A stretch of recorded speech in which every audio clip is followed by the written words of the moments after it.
ተመልካቾች በዛሬ ኢትዮ ቢዝነስ ፕሮግራማችን ወደ ሌላኛው በዝርዝር ወደምናደርሳችሁ መረጃችን እናመራለን። በካፒታል ገበያ ግብይቶች ላይ የሚፈጠሩ አለመግባባቶችና ቅሬታዎችን ለመፍታት የተቋቋመው የካፒታል ገበያ አስተዳደራዊ ፍርድ ቤት ዝግጅቱን አጠናቆ ወደ ስራ ገብቷል።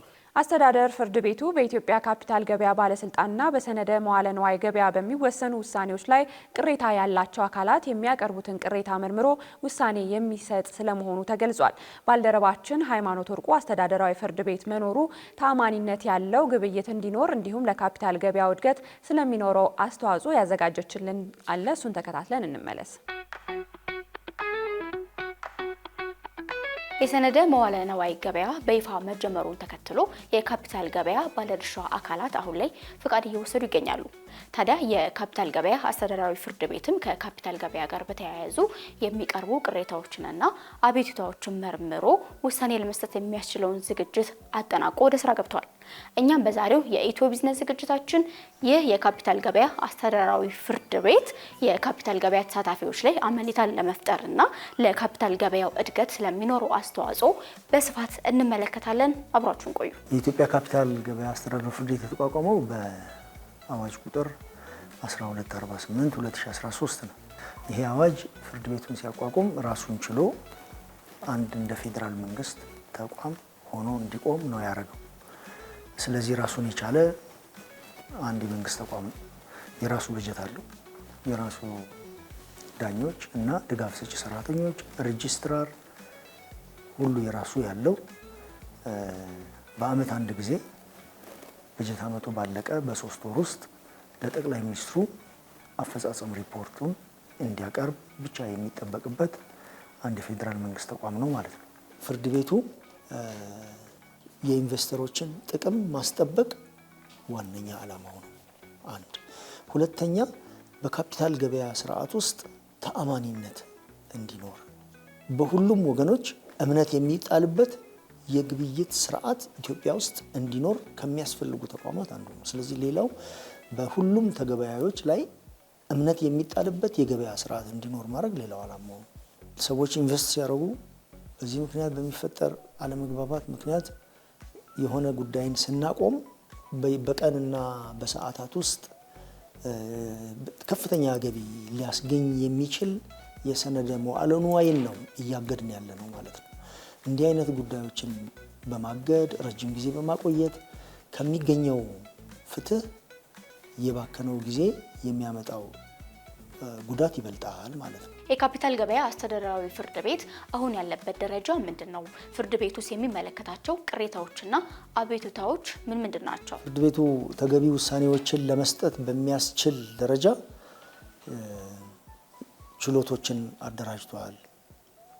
ይሄ ችሎት ደግሞ ዘመናዊ እንዲሆን ሰዎች የግድ እዚህ ድረስ መምጣት ሳይጠበቅባቸው ከኢትዮጵያ ውጭም ያለ ሰው ቢሆን ያለበት ቦታ ላይ ሆኖ ክርክሮቹን እንዲያደርግ የሚያስችል የቪዲዮ ኮንፈረንስ ስርዓት፣ የዙም ችሎት ስርዓት እንዲኖረን አድርገን እየሰራን ነው። ሰው አቤቱታውን ለማቅረብ ክርክሩን ለማድረግ የግድ በአካል መምጣት አይጠበቅበትም ማለት ነው። ከመደበኛ ፍርድ ቤት አንዱ የሚለየው ይሄ ነው። ለምሳሌ መደበኛ ፍርድ ቤቶች ዘመናዊ የዳኝነት ስርዓት እየዘረጉ ቢሆንም ሌላ ቦታም ብትሆኚ ፍርድ ቤቱ ያቋቋመው ሌላ ሀገር ላይ ያለ የኢትዮጵያ ፍርድ ቤት ውስጥ መገኘት አለብሽ። እኛ ግን ያንን አንጠብቅም።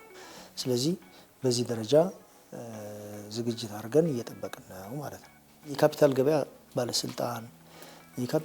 ባለስልጣን ደግሞ ውክልና የሚሰጣቸው ለምሳሌ እንደ ሰነደ መዋዕለ ንዋይ ገበያው ያሉ ተቋማት በሚሰጧቸው ውሳኔዎች ላይ የሚቀርብ ይግባኝ ነው። እነዚህ ደግሞ ምን ላይ ያተኩራሉ ካልሽኝ፣ አሁን ገና ብዙ ተቋማት በካፒታል ገበያ ውስጥ ለመሳተፍ ምዝገባ፣ ፍቃድ፣ መስፈርቶች የማሟላት ሂደቶች ላይ ናቸው።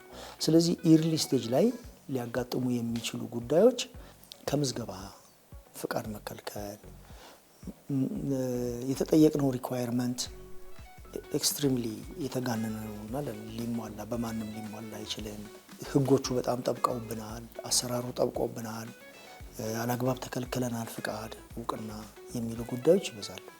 ከዚህ ጋር ተያይዞ ደግሞ ፍቃድና እውቅና ሳይሰጣቸው አንዳንድ የካፒታል ገበያ የሚመለከቱ ጉዳዮች ላይ ለህብረተሰቡ ማስታወቂያዎችን መንገር፣ ሰነዶችን መሸጥ፣ ፍቃድ ሳያገኙ መስራት እና የመሳሰሉት ነገሮች ኤርሊ ስቴጅ ላይ ያጋጥሙ ይችላሉ ማለት ነው።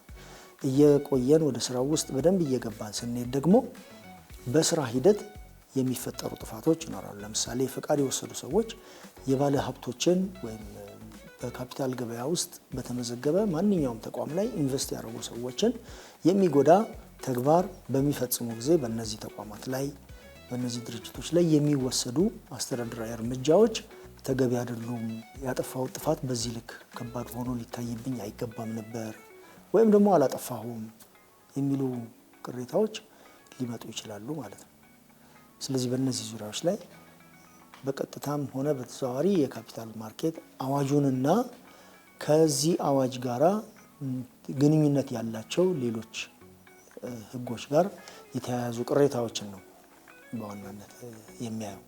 የካፒታል ገበያ አስተዳደራዊ ፍርድ ቤት የመጀመሪያም የመጨረሻም ይግባኝ ሰሚ ይሆናል ወይስ ደግሞ ውሳኔዎቹ በኢትዮጵያ መደበኛው የፍርድ ቤት ስርዓት ይግባኝ ሊጠይቅባቸው ይችላል? የካፒታል ገበያ አስተዳደራዊ ፍርድ ቤት በፍሬ ነገር ደረጃ ይግባኝ ሰሚም ስለሆነ የመጨረሻው ነው ማለት ነው።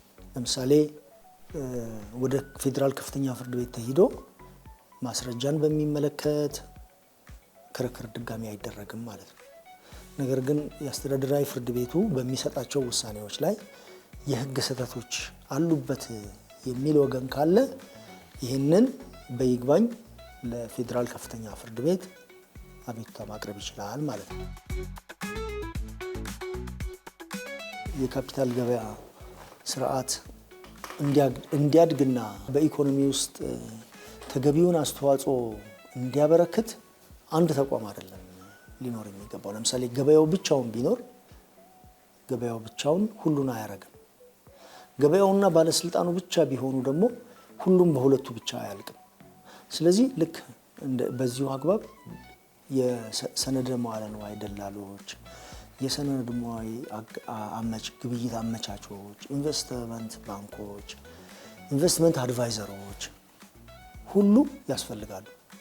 ልክ እንደዛው ይህንን ጉዳይ በገለልተኝነትና በተአማኒነት በሙያ ብቃት ዳኝነት የሚሰጥ ተቋምም ከሌሎቹ ተቋማት እኩል ቢያንስ እኩል ያስፈልጋል ማለት ነው።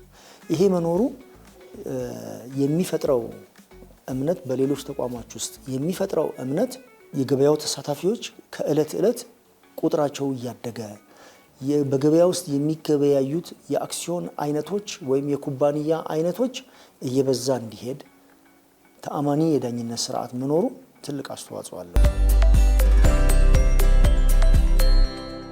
ተመልካቾቻችን በዛሬው የኢትዮ ቢዝነስ ቆይታችን በአጫጭር የኢትዮጵያና የአይኤምኤፍ ውይይት የብሔራዊ ባንክ የመጨረሻ ማሳሰቢያ፣ የገቢዎች ሚኒስቴር የግብር ክሊራንስ ለሚያቀርቡ ደንበኞች የብድር አገልግሎት እንዳይከለከሉ ማለቱን አካተን በዝርዝር ደግሞ በነዳጅ የሚሰሩ ተሽከርካሪዎች እንዴት ወደ ኤሌክትሪክ መኪና መቀየር ይችላሉ፣ ከዚህም ባለፈ በኢትዮጵያ ካፒታል ገበያ የሚፈጠሩ አለመግባባቶች የሚዳኘው ፍርድ ቤትን በተመለከተ እነዚህና ሌሎች ወቅታዊ የቢዝነስ ጉዳዮች ያካተትንበት የኢትዮ ቢዝነስ ፕሮግራማችን ይህንን ይመስል ነበር። በቀጣይ ፕሮግራማችን እስከምንገናኝ ጤና ይስጥልን።